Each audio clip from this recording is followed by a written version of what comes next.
Olá, boa noite, meu irmão. Boa noite.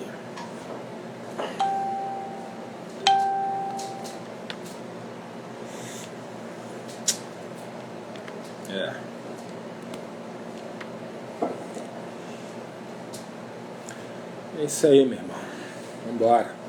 É nóis.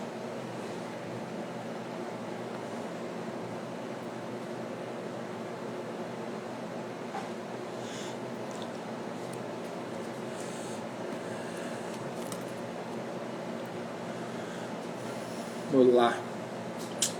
Boa noite. Olá, boa noite. Desculpe aí a demora. A gente estava com dificuldade aqui de entrar no Instagram da igreja. Enfim, o Facebook estava legal, mas o Instagram não entrava de jeito nenhum. Então a gente demorou um pouquinho aí. O inimigo aprontando das dele, mas o Senhor foi glorificado.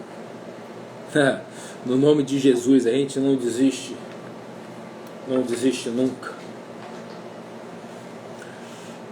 Vamos esperar aí. Boa noite, Rose. Boa noite. Olá, portal de chuva, de arroz. E chuva muito. Arroz, né? Glória de Deus. Jesus é bom, meu amado. Jesus é muito bom. Vou ajeitar esse cidadão aqui. Vai ficar um pouquinho melhor.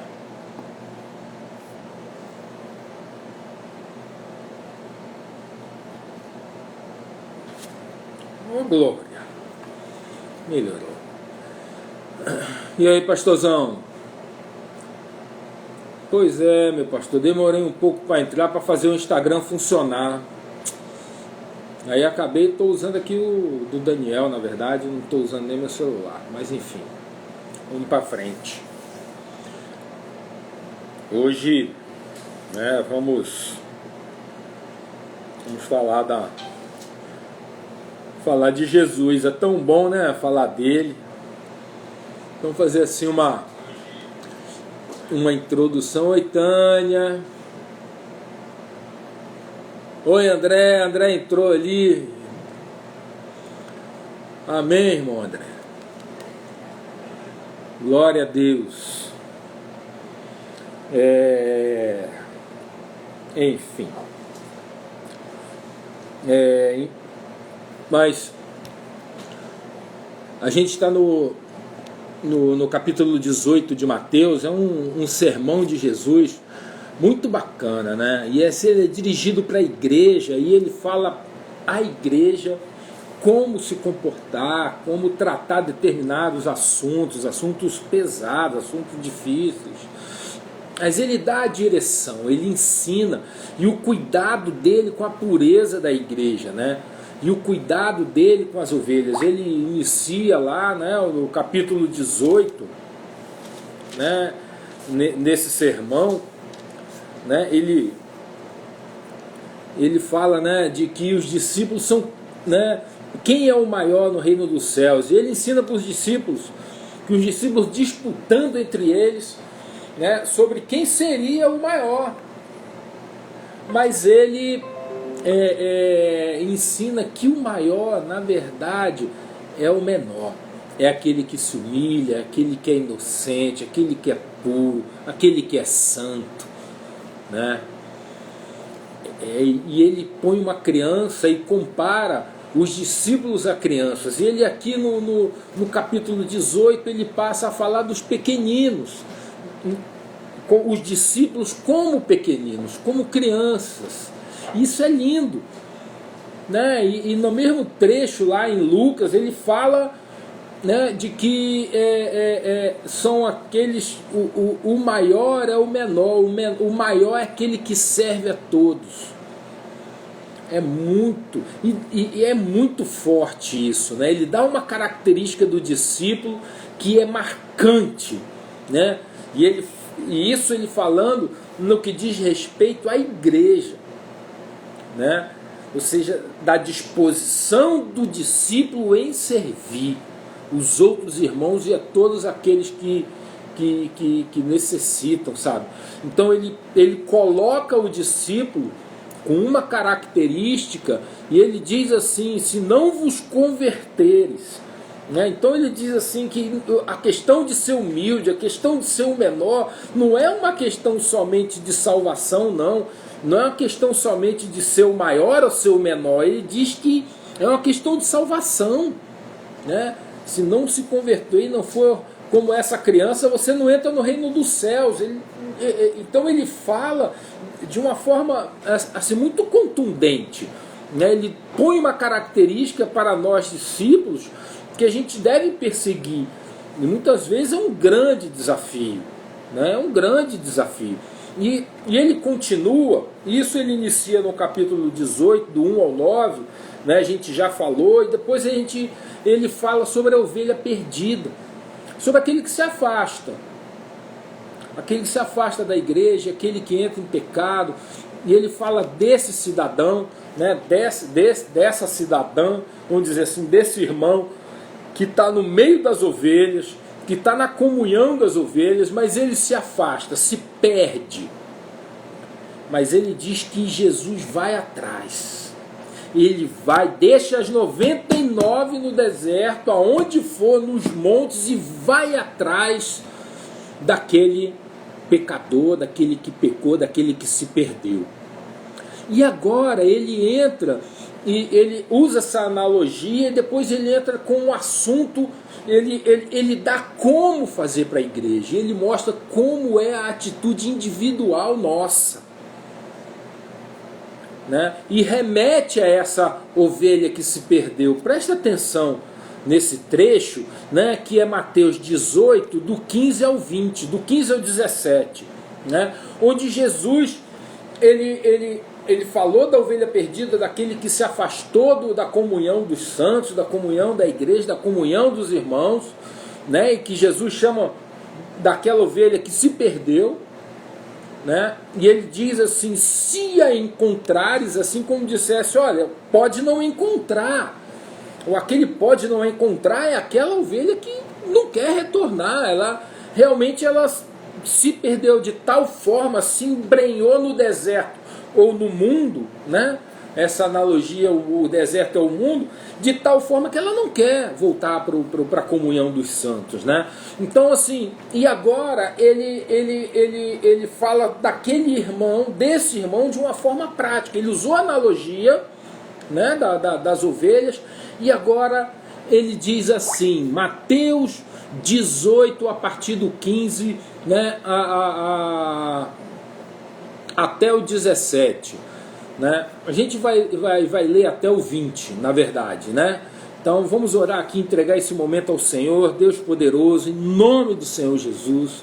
Pai, colocamos esse momento, essa palavra, esse texto, Pai, que seja ministrado aos teus filhos, Pai, que seja o Senhor falando, que seja o ensino da tua parte, Jesus, que seja o Senhor a trabalhar no coração deles, que apesar de mim, todo o teu intento, Pai, seja alcançado no coração deles, Pai, e que saia da tua boca, Pai, cada palavra, cada ensino, meu Pai, cada ministração, meu Pai, que alcance os corações dos seus filhos, em nome de Jesus. Amém. Então diz assim, Mateus 18, a partir do 15. Se teu irmão pecar contra ti, deixa eu ler aqui na King James, que eu gosto mais desse texto aqui. Se teu irmão pecar contra ti, vai e em particular com ele, conversem sobre a falta que cometeu. Se ele te der ouvidos, ganhaste teu irmão. Porém, se ele não te der atenção, leva contigo mais uma ou duas pessoas, para que pelo depoimento de 2 ou 3 testemunhas, qualquer acusação seja confirmada. Contudo, se ele se recusar a considerá-los, dizei-o à igreja. Então, se ele se negar também a ouvir a igreja, trata-o como pagão ou publicano. Com toda certeza vos asseguro que tudo que ligardes na terra terá sido ligado nos céus, e tudo o que desligardes na terra terá sido desligado no céu. Uma vez mais vos asseguro que se 2 dentre vós concordarem na terra em qualquer assunto sobre o qual pedirem, isto lhes será feito por meu Pai que está no céu. Porquanto, onde se reunirem 2 ou 3 em meu nome, ali eu estarei no meio deles. Amém? Pai, está aqui a tua palavra. Senhor, essa que tu separaste para ser ministrada hoje. Senhor, que seja o Senhor a ministrar nessa noite, Senhor. Pai, nós quebramos agora toda a resistência do inimigo, todo o poder do inferno, toda a resistência do mal, Pai, nos corações, criando barreiras, entendimentos humanos. Meu Pai, que seja o Senhor a ministrar e toda barreira humana, toda barreira do inimigo seja despedaçada agora, em nome de Jesus. Então, meu irmão, assim, essa palavra é o irmão que peca contra ti. Quem é o irmão que erra? Então, primeiro, vamos definir quem é esse irmão, né? É alguém convertido, batizado, ok? É um irmão. Aqui ele não está falando de um neófito, de quem está chegando, de quem está iniciando a carreira, a caminhada com Jesus, que veio e acabou de chegar no mundo. Não, não é esse. Ele está falando de um irmão, ok? Ele está falando de um irmão que maduro, ok? Que conhece a palavra, né? É de alguém que conhece a Cristo, beleza? Então vamos separar isso aí para a gente não confundir com aquele que está sendo evangelizado, que chega na igreja, que chega na comunhão dos santos. Não é desse que a gente está falando, ok? Então, assim, Jesus nos ensina, né, de como a gente trata esse irmão. Num texto mais adiante, que Pedro pergunta, mas Senhor, quantas vezes eu vou perdoar o irmão que peca contra mim? Ali o foco é o perdão que nós devemos ter com aquele que peca contra a gente. Aqui está falando do relacionamento desse pecado conosco e com a igreja. Entende? Um é um ponto de vista, o outro é o outro. São sentidos contrários. Um é o quanto a gente deve perdoar, e de outro é como tratar aquele pecado. Como agir em relação ao pecado. Está falando como nós, discípulos, como nós, a igreja, né, tratamos essa situação que leva esse irmão para longe da comunhão, porque o pecado afasta ele de Cristo, afasta ele do corpo. Por mais presente que ele esteja fisicamente, o pecado o afasta de Cristo. Não há comunhão de Cristo com o pecado, percebe? Então o pecado afasta esse irmão e leva ele cada vez mais para longe, para o mundo. Agora, como a gente deve tratar isso? De que maneira a gente deve agir com isso? Né? Esse é o foco desse texto. Né? Então a gente está falando de um irmão que te lesou, sabe? Ou ele cometeu um pecado contra você, agiu contra você, te lesou, te enganou, te roubou, ok? Agiu contra você, ou um pecado contra Cristo, contra a igreja. Percebe? O pecado é até contra ele mesmo, principalmente contra ele, porque ele é, na verdade, o maior prejudicado. Ok? Ele é, na verdade, o maior prejudicado nisso. Então, aqui, o intuito, o que é que Jesus está nos ensinando aqui? Como a gente busca a ovelha perdida. E de que maneira a gente vai até ela. E quais são os passos que a gente dá nessa direção. Amém? Então o foco aqui é a restauração daquele irmão que está envolvido pelo pecado, enganado pela mentira, enganado pelo pecado, embrenhado, emaranhado, enrolado pelo pecado. Então, assim, como agir numa situação dessa? Difícil, irmão. Oi, Celinha, que bom ver você, minha amada. Então, como agir? Esse é o foco. Amém? Primeiro, a gente não vai expor a pessoa. O foco não é expor. O foco é guardá-la e restaurá-la e conduzi-la ao arrependimento. Esse é o objetivo e não existe nenhum outro objetivo. Esse é o objetivo. Conduzi-la ao arrependimento. Amém? O primeiro passo é um tete-a-tete, a conversa sós. Essa é a melhor maneira. É a melhor maneira. E aí, obviamente, com todos os... buscar a Deus antes, falar com Deus, buscar a sabedoria de Deus. Eu vou te mostrar um texto que você vai entender sobre isso, né? Assim, então é buscar a Deus, entender o que Deus fala e como usar a sabedoria de Deus na conversa com esse irmão, para que ele possa se desvencilhar desse pecado e se arrepender dele. Vamos olhar, né? Você se lembra quando Natan foi procurar Davi? Davi tinha tramado contra o servo dele e tramou a morte do servo, né? Do amigo dele, companheiro de guerra dele. Mas ele, por causa da mulher dele, ele tramou a morte do amigo e fez com que garantisse que o amigo fosse morto por causa da mulher. Diz assim o texto, vou ler com você, 2 Samuel 12, a partir do 4. A gente poderia ler a partir do 1, depois você pode ler o texto inteiro, tá?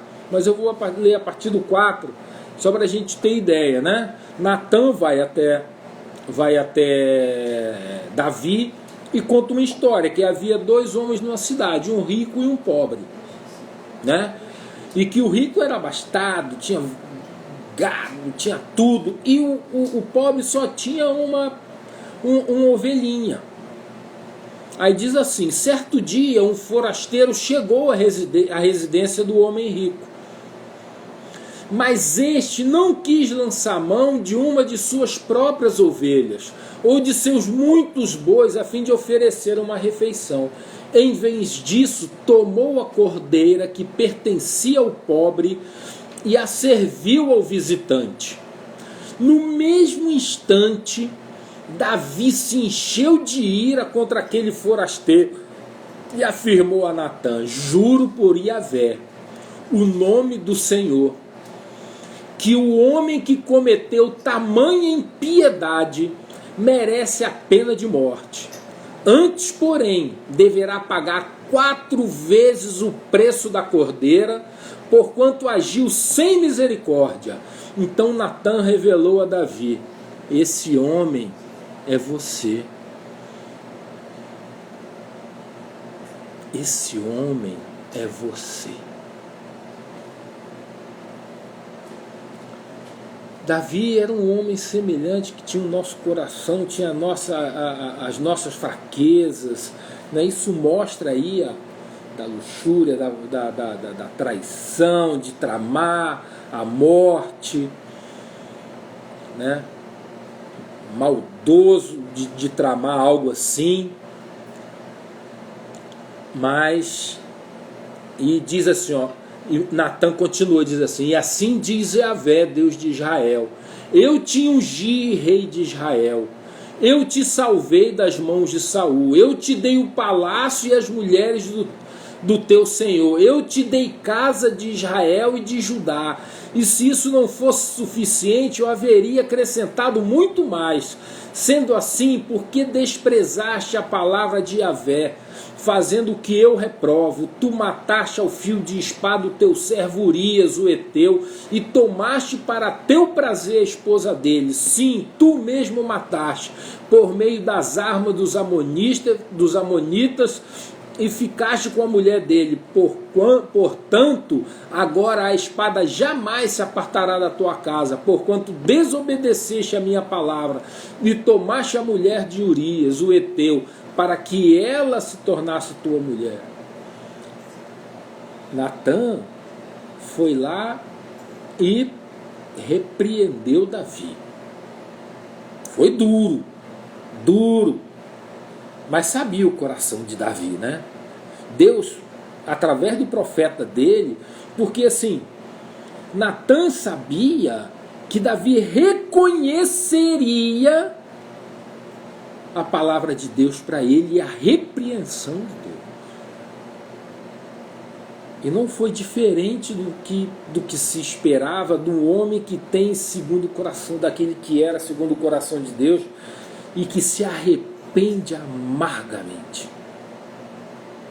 Cai no pranto, chora, enfim. E a gente já conhece a história. Depois você lê e conhece mais desse, né?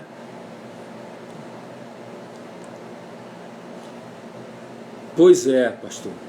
Muita gente usou esse texto aí de Mateus, né, para expor as pessoas.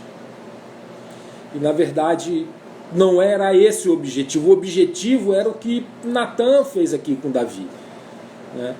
Era levar o arrependimento. Levar o arrependimento. Para que haja festa no céu, irmão. Porque o pecador que se arrepende, há festa, há júbilo no céu. E é esse o objetivo do Pai. É preparar a mim e a você com toda a sabedoria, porque Natan foi buscar em Deus primeiro. Aqui não é Natan. Aqui é o que Deus falou a Natan. E assim deve ser conosco. Não é a gente falar da nossa carne, ou do que a gente está vendo, ou repreender. Não, é Deus falar. É conduzir com sabedoria. É chegar no irmão, e aqui Natan foi duro, mas Natan sabia que tinha que ser dessa forma. Mas foi porque Deus usou ele dessa maneira. Assim, a palavra branda desvia o furo. Sabe? A gente tem que saber chegar para poder conduzir o irmão, né? Em Provérbios 25:8, eu adoro esse texto, né? Não conduzas precipitadamente alguém ao tribunal. Olha só. Ou seja, vamos para o julgamento, aquilo que o Valmilton acabou de falar aqui, né? Que expunha logo o pecado da pessoa. A pessoa errou, expunha logo. Não é isso. Porque é o que está dizendo aqui, Provérbios 25:8. Olha aí. Não conduzas precipitadamente alguém ao tribunal. Pois como agirá caso teu oponente te desminta? Busca resolver tua causa diretamente com o teu próximo, mas não reveles qualquer segredo de outra pessoa. Caso contrário, quem te ouvir poderá te difamar e jamais recuperará tua reputação. Aí diz assim, no verso 11: maçãs de ouro com enfeites de prata é a palavra falada em tempo oportuno. Anel de ouro ou colar de ouro fino é a censura do sábio para o ouvido atento. Percebe? Ou seja, tem riqueza, há valor naquilo que você fala com a sabedoria de Deus, da maneira que você fala no momento oportuno, de procurar o momento adequado. Não é o primeiro momento ou qualquer momento. Muitas vezes, aquele que te lesou pessoalmente e ainda há emocionalmente algo ruim entre os dois, talvez o momento não seja o imediato. Agora, quando não há um envolvimento pessoal, mas é algo de observar, de você ver o irmão perdido, o irmão no pecado, o irmão agindo de forma a lesar outros, né, ou de qualquer outro tipo de pecado, e que cabe uma conversa, tem que esperar o momento adequado e que esse momento é encontrado em oração com Deus, para que haja a conversa entre você e aquele irmão. Tanto quando há o litígio entre os dois e quando não é um litígio pessoal, um problema pessoal. As duas situações. Então o momento é fundamental e ela é buscada em oração. Note que esse primeiro passo da conversa pessoal é fundamental, porque é a arma mais poderosa, onde o irmão não foi exposto, onde existe ali um ambiente de amor pessoal entre os dois, onde quando existe um litígio, existe deve haver naquele discípulo que procura o outro, né, um coração humilde, um pequenino, como fala Jesus, um pequenino, a se achegar com o irmão e expor a situação como aquela situação lhe parece, para que seja esclarecida muitas vezes, ou para que haja arrependimento do irmão que não enxergou daquela forma, mas que se retrata, se arrepende. Há muitas vezes uma situação de se sentir humilhado, de se sentir lesado, de se sentir destratado, desmerecido. E que essas situações devem ser tratadas também pessoalmente.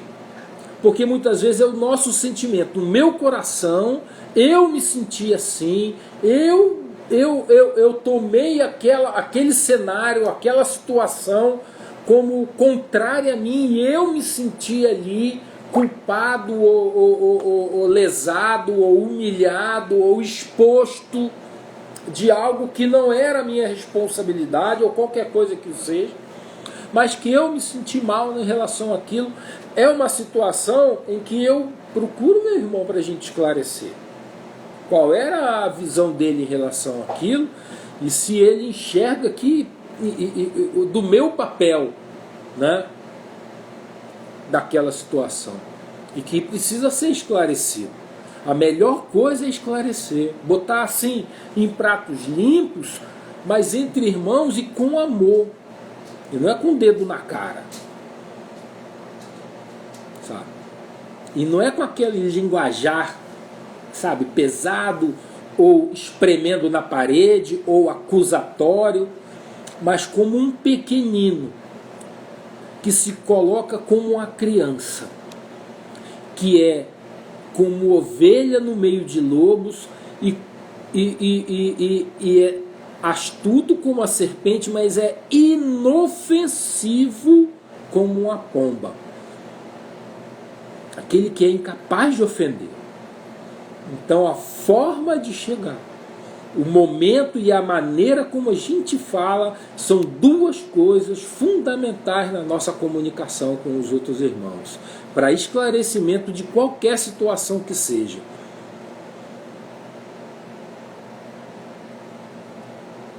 Sim, às vezes não é só uma conversa, mas é abrir o canal de comunicação, o que o pastor está falando aqui. Você abre o canal de comunicação para a conversa. Não é uma conversa, mas é uma conversa entre os dois e que possa ter várias sessões, vários episódios e várias conversas para que haja evolução disso, né? Até que se esgote isso. Né, que o irmão seja conduzido ao arrependimento, né, e que haja correção, que haja o arrependimento, porque esse é o objetivo. Não há outro objetivo. O objetivo é que ninguém se perca. O objetivo é que Jesus nos use a andar pelo deserto e procurar aqueles que se perderam. Porque essa ação é feita por nós, irmão. É feito por nós, com a presença dele. A gente vai falar disso, da presença dele, né? Por isso que ele diz que está conosco. Aqui nesse texto ele diz, né, que a presença dele está nessa situação, né? Se há uma concordância, a presença dele está ali. Amém? Né? Se dois ou três, né, irmãos, se dois ou três se estão no nome dele, ali ele está no meio.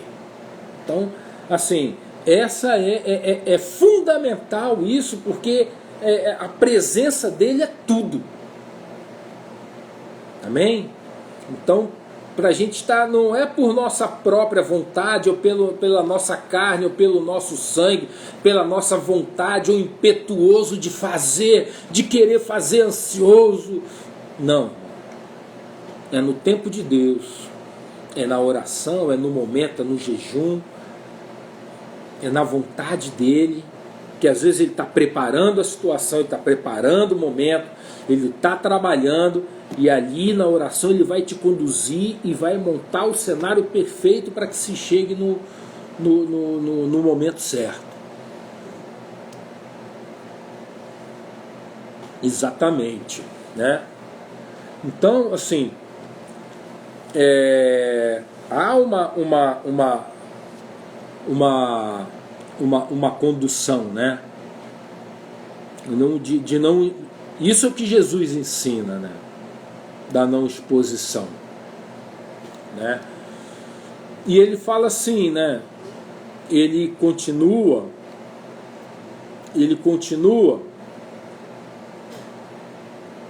né? Se todas as conversas, né?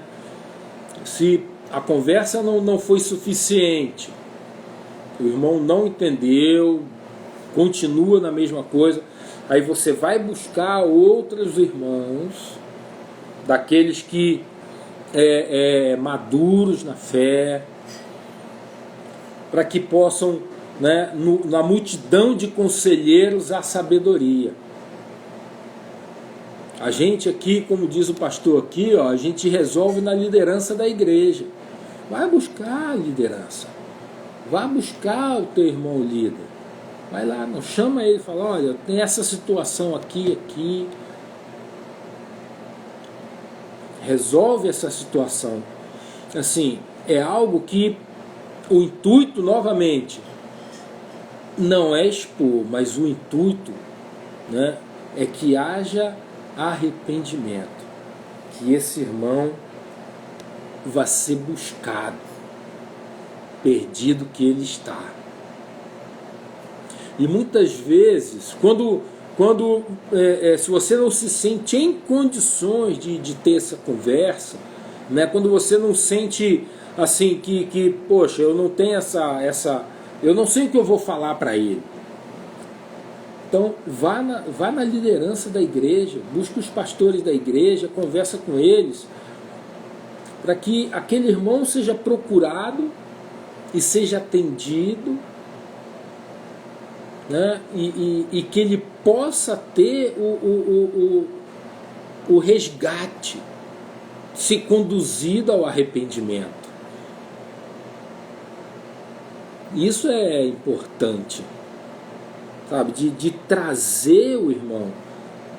Às vezes a gente não sabe o que falar, e a liderança da igreja está aí para você buscar.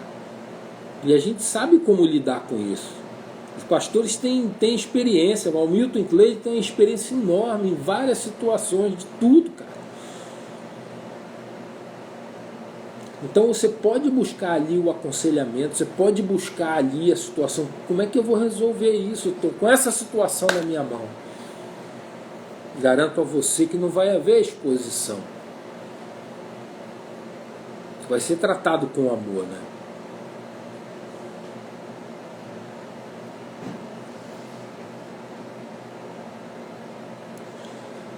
Pois é, assim, às vezes essa coisa, né, que se fala, né, de disciplinar publicamente, a gente não usa isso, né? Há muitos novos convertidos que não entendem quando se faz a disciplina no culto da igreja, né? Assim,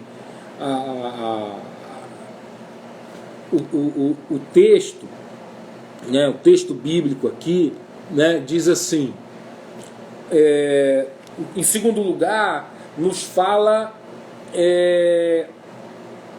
para a gente chamar, se precisa de 2 ou 3 testemunhas, se precisa de mais pessoas, não é trazer para um monte de gente, né, mas chamar 1 ou 2 líderes para que possa conversar com esse irmão, para ajudá-lo. Não é para apontar o dedo, é para achar uma forma de ele sair disso. Pô, irmão, tem uma situação que às vezes, né, precisa de outras pessoas que vão ajudar.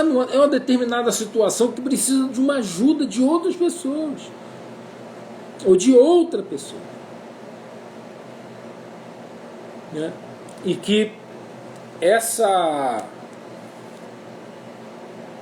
ajuda é para esse tipo de momento. É para esse tipo de momento. Onde o irmão está perdido e não sabe como voltar. Não sabe como resolver. Às vezes a coisa é muito grave, não sabe como retornar. Ele precisa de ajuda de mais pessoas para poder retornar. O retorno é o arrependimento. E viabilizar esse arrependimento, viabilizar esse retorno, viabilizar essa situação. Aí um papel da igreja, cara. É um papel nosso, é um papel da liderança. A gente se coloca para poder resgatar. E esse resgate, né, a gente sabe que as portas do inferno não prevalecem. Então por isso que precisa de irmãos, né, maduros que possam meter o pé na porta do inferno e resgatar aquele irmão que está preso lá dentro, está encarcerado. Então assim, os irmãos que entram na segunda etapa é para ajudar a resgatar. Amém? Em que ele vai entrar na situação e vai aconselhar também, vai buscar esse aconselhamento, e vai trazer a direção. Agora, existe a situação, como o próprio Jesus fala no texto mais acima, né, ainda no capítulo 18, que ele fala da ovelha perdida, ele fala, se encontrar. Às vezes o irmão não quer voltar. Não quer voltar. Né? Às vezes não quer voltar, ele quer ficar aonde ele está, quer ficar no mundo. Ele quer ficar no mundo. E essa permanência dele no mundo traz um prejuízo no sentido de que, dependendo do tipo de pecado, dependendo do que for, né, aquilo ali lesa pessoas, né? Ou está sendo usado para lesar pessoas, ou enganar pessoas. Às vezes esse pecado é uma falsa doutrina.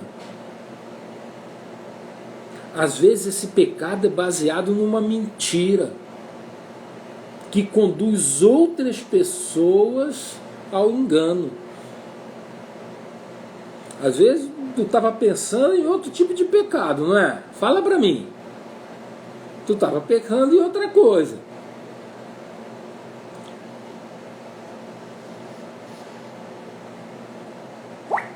Pois é, né?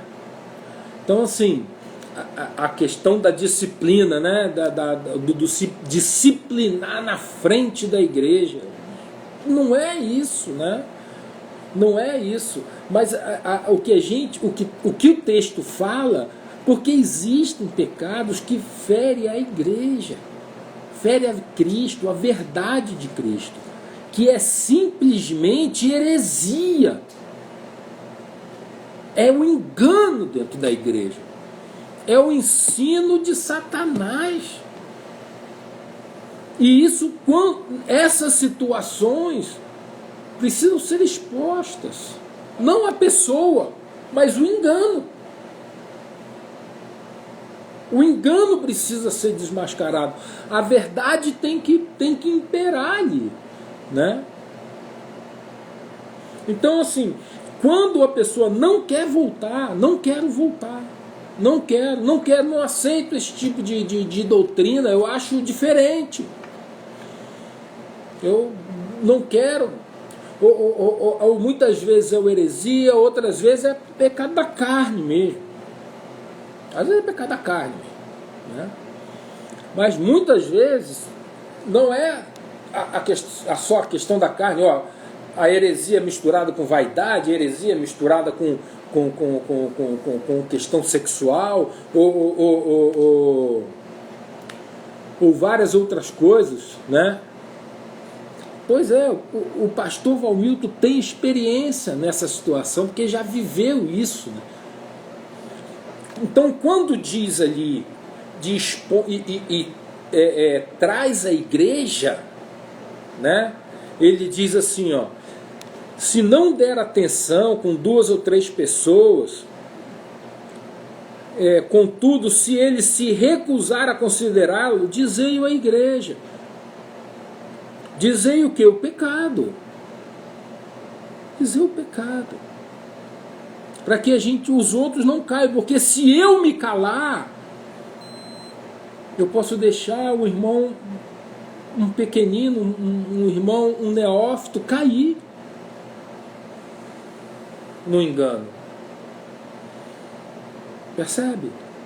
Então, assim, existe uma situação em que é necessário que a igreja seja santa.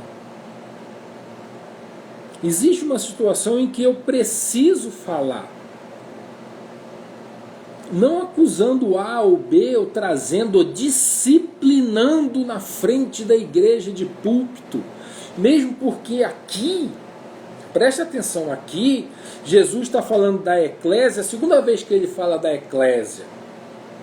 Aqui é uma reunião de 12, está ele e os discípulos. Aqui ele está falando as igrejas, ainda no primeiro século, eram como as nossas células, eram caseiras, irmão. Não eram centenas e centenas de pessoas. Eram pequenos. Então não era chegar de púlpito, hoje a gente tem igrejas de 15 mil pessoas, chegar no estádio do Maracanã, botar a pessoa ali, expor ela, humilhar ela, acabar com ela. Não é isso, cara. Pensar assim é não conhecer Jesus, cara. O que Jesus está falando é dizer à igreja para que a igreja não seja contaminada por esse pecado, para que ela também não venha a cair. É o amor ao corpo de Cristo, sabe? Então, é o cuidado que a gente deve ter. Então, nessa situação, ela é a liderança para que aquele irmão, mesmo que ele aquele irmão não seja também, vamos dizer, que ele, se ele tiver outros, vamos dizer assim, posições na igreja, conversando com a liderança, de que ele não pode estar à frente de determinadas coisas. Se é heresia, e se ele não quiser voltar, não tem nem o que fazer, né? Quando diz tratai-o como gentil e publicano, é porque ele está dizendo o seguinte, de que ele não é mais do corpo. Mas não que o corpo o rejeitou, mas porque ele foi embora. Ele saiu. Ele foi embora. Ele foi para... se embrenhou pelo mundo do pecado e saiu da comunhão das ovelhas, das 99. Se embrenhou pelo deserto e não foi mais achado. Esse é o caso daquele que não é mais encontrado, porque o que é encontrado é o que se arrepende e volta e retorna. Aquele que não retorna é porque não quer retornar. Amém? Então ele não foi encontrado. Porque já se transformou, como voltou ao próprio vômito, né? Voltou à prática das obras da carne. Percebe? Aqui a gente não está falando de expor ninguém, nem de disciplinar ninguém. Mas a gente está falando, né, disciplinar, digo, expondo a várias pessoas que nem sabem da situação. Né? Mas quando aquilo afeta a igreja precisa saber. Para que ela, se é heresia, ou se é outras coisas, de engano, de mentira, de roubo, tem diversas coisas, irmão. Já vimos diversas coisas. Olha, a gente já teve até pirâmide, cara. Nem querendo passar pirâmide dentro da igreja. O pastor Valmito vai se lembrar disso. A gente é procurado por tudo, cara. Mas, pô, determinado. Não, isso aqui não é isso. Né? E a gente alerta, ó, isso aqui não se meta nesse tipo de coisa. Não é falar do irmão, né? Ou não é falar do aquele que traz esse tipo de coisa, que é enganado também. Também não sabedor das coisas. Mas, né? A gente trata, mas ao mesmo tempo alerta. Fala, olha, isso aqui, cuidado com isso. Por isso que as 99 podem ficar no monte, se elas forem bem alertadas. Se elas estão alertadas, elas ficam no monte. Porque elas vão saber se defender juntas. Amém? Amém? Né? Então, assim, a gente colocar dessa maneira aí esse ensino. A partir do 19, assim, do 18, ele diz assim: com toda certeza vos asseguro que tudo que ligardes na terra terá sido ligado nos céus. Assim, ele está falando dessa restauração, amado. Tanto da restauração quanto da não restauração. Ele fala tanto da restauração quanto da não restauração. Que quando há restauração de verdade. Né? Mesmo o irmão maduro, bababá, bababá, bababá, com anos de igreja, tarará, cai, né? Tem gente que fala que não tem retorno. Não. O que ligardes na terra se arrependeu, voltou, retornou, né? Assim como Davi, assim como ele teve ali, né, o perdão dele, assim também somos nós, que o sangue de Jesus nos lava do pecado.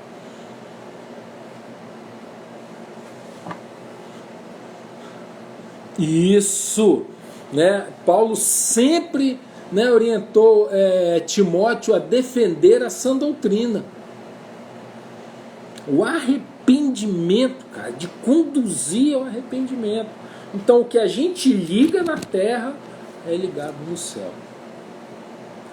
E o que a gente não liga na terra, não liga, também é desligado no céu. Mas não é que a gente desliga. Quem desliga é quem não quer o corpo. É como um guarda-chuva. Quem sai do guarda-chuva vai se molhar nele. Vai se molhar. Agora, se está debaixo do guarda-chuva, está protegido, está coberto. Assim é aquela ovelha que se perde, que anda pelo deserto sozinha e empreende a sua própria jornada. Não quer saber da igreja e não quer ser encontrada. Essa que não quer ser encontrada é gentil. Até que se arrependa. Até que seja encontrada.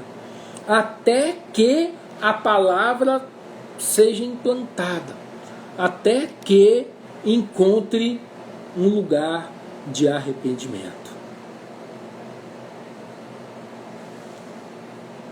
Exatamente. Sempre vamos combater heresias, cara. A gente não vai deixar passar. A gente não vai deixar passar. A gente não combater as heresias, a gente não vamos dar trégua ao que é o errado. Não vamos nos aliar nunca com a mentira e com o engano, porque a mentira tem um pai. E a gente, na verdade, temos o nosso pai, é a verdade.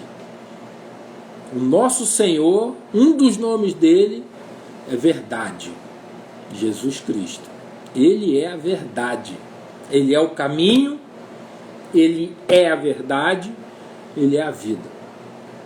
Não é nem um nome, né? É o que ele é um atributo dele. Então, a gente não vai nunca se aliar com a mentira. Amém? E uma vez mais vos asseguro que se 2 dentre vós concordarem na terra sobre qualquer assunto sobre o qual pedirem, isso será feito por meu Pai que está nos céus. Né? O que ele está falando aqui, né? Porquanto onde se reunirem 2 ou 3 em meu nome, ali eu estarei no meio deles. Então quando a gente se reúne, quando a gente está junto, a presença, no nome do Senhor, a presença dele está ali. E se nessa comunhão com ele, Jesus, ali no nosso meio, se essa comunhão e essa concordância existe entre os irmãos com Jesus, então é uma concordância com a vontade do Altíssimo. Se há uma concordância e Jesus está no meio, o Pai está fechado com a gente. Então a nossa concordância e a nossa reunião, a nossa comunhão, tem que ser no nome de Jesus e não no nosso nome, não na nossa vontade. Porque quando a reunião é por causa do nosso nome, quando a reunião é por causa da nossa vontade, ou da nossa maneira de ver o mundo, ou com a nossa ideologia, ou com a nossa filosofia, ou com a nossa qualquer seja pensamento humano. Ah, meu amado, não é no nome de Jesus. Então ele não está ali. É só a gente, é carne. É carne. E quando é carne, o Senhor não está no nosso meio. E quando a reunião é por nossa carne, não está no nosso meio. E quando não está no nosso meio, essa concordância não vale para Deus. Porque a concordância é na carne. Mas quando a nossa concordância é no nome de Jesus, é porque a gente é pequenino, é porque a gente é criança, é porque a gente é humilde, é porque a gente é inofensivo. Inofensivo. Inofensivo. A gente é como esse pequenino, com esse humilde, como essa criança que Jesus trouxe para o meio aqui, logo no início desse sermão. E que ele está falando agora. Então, quando a gente é dessa maneira, a gente é discípulo de Cristo. Quando a gente é criança no coração, humilde, e a gente conhece a Cristo e sabe como ele agiria nessa situação, aí, amado, ele está no nosso meio, cara. Porque a gente está reunido no nome dele. Porque se eu acho que eu sou o maior, se eu estou disputando quem será o maior, eu não estou ali no nome dele, eu estou no meu. Não é verdade? Estou buscando a minha glória, estou buscando o meu destaque. É vero. É isso que eu estou buscando. Agora, quando é no nome de Jesus, irmão, tem poder. Se a gente está no nome de Jesus, na nossa humildade, exercendo a vontade do Senhor, e a gente está ali como discípulo pequenino, ali está todo o poder. Todo o poder. Ele está no nosso meio e a nossa concordância é fechada no céu. Amém? Amém? Então, amado, assim, para que a gente saiba, para que a gente tenha assim uma visão muito clara desse texto em relação a esse poder que se coloca entre nós, na nossa reunião, entre os 99 que estão no monte. Há poder, porque a gente está ali em nome de Jesus. Há poder entre nós. Há poder entre nós. Há poder na nossa reunião. Há poder na nossa concordância. Agora, não há poder na nossa competitividade. Não há poder nas nossas disputas. Não há poder quando a gente quer ser maior do que o outro. Não há poder. Não há poder. Agora, quando há humildade, quando a gente olha o outro sendo maior que a gente mesmo, quando a gente honra o outro por ser maior do que a gente, aí há poder. Jesus inverte a ordem. É complicado, né?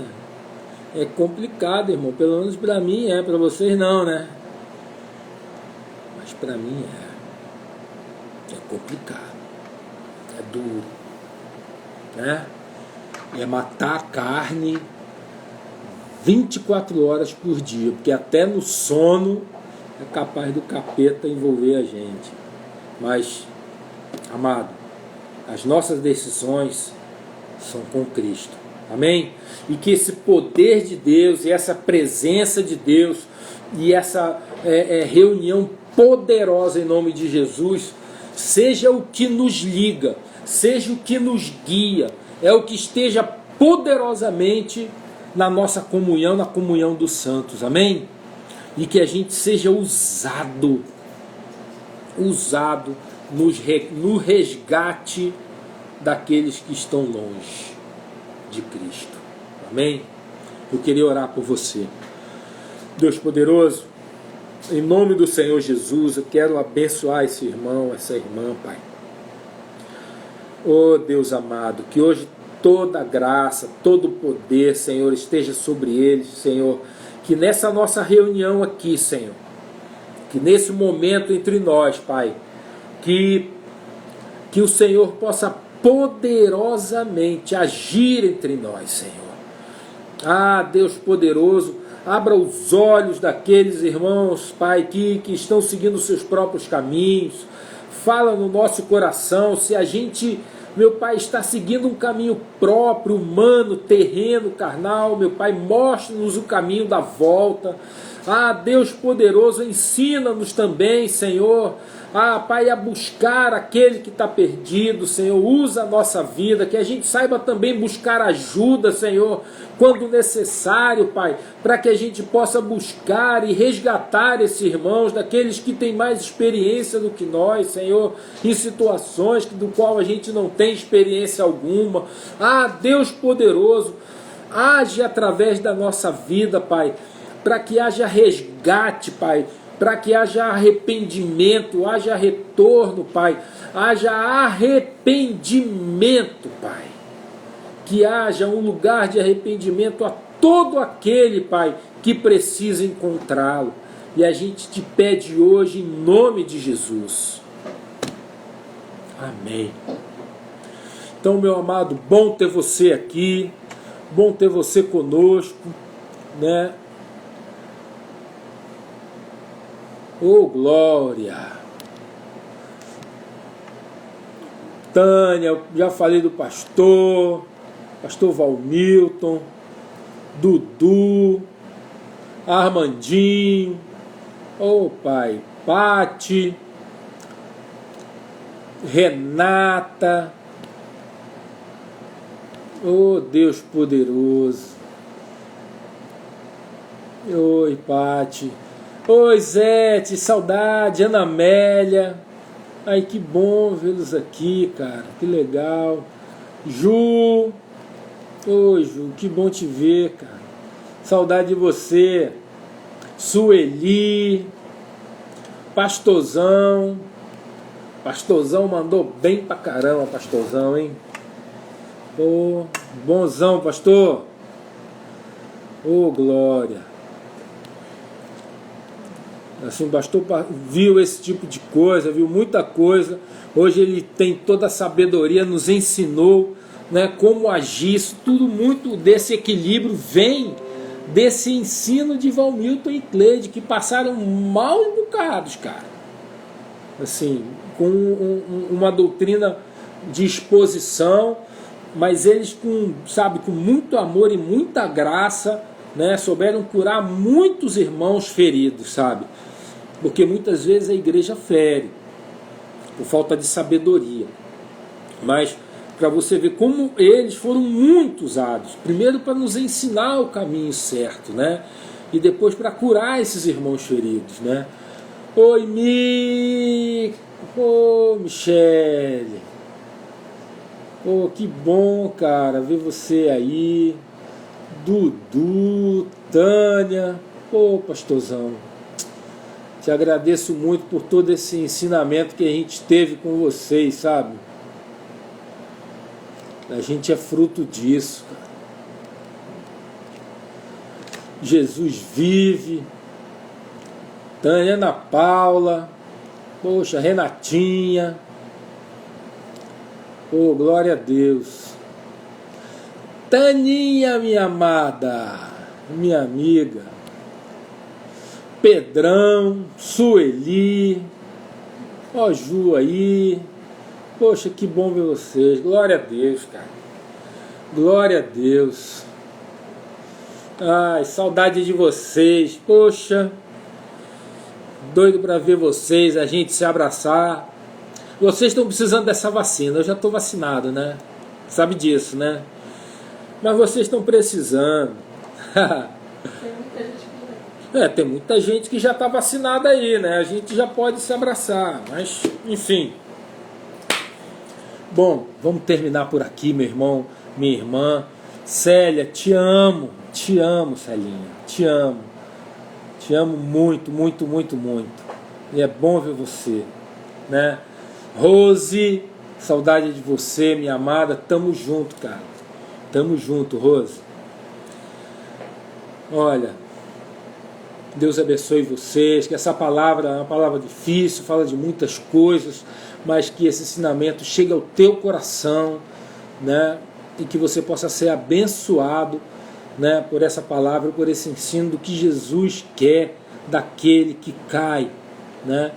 Que ele chegue ao arrependimento. Amém? E semana que vem a gente fala do perdão, de que Pedro pergunta a mesma coisa, só que pelo sentido inverso. Ele fala: quantas vezes devo perdoar um irmão que peca contra mim? Né? Então eu vou deixar esse texto aí para vocês, e semana que vem a gente fala do perdão. Amém? Olha, poxa, é tão bom ver vocês. Jesus abençoe. Uma boa noite.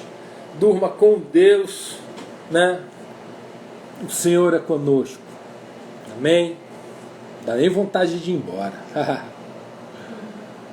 Dá nem vontade de ir embora.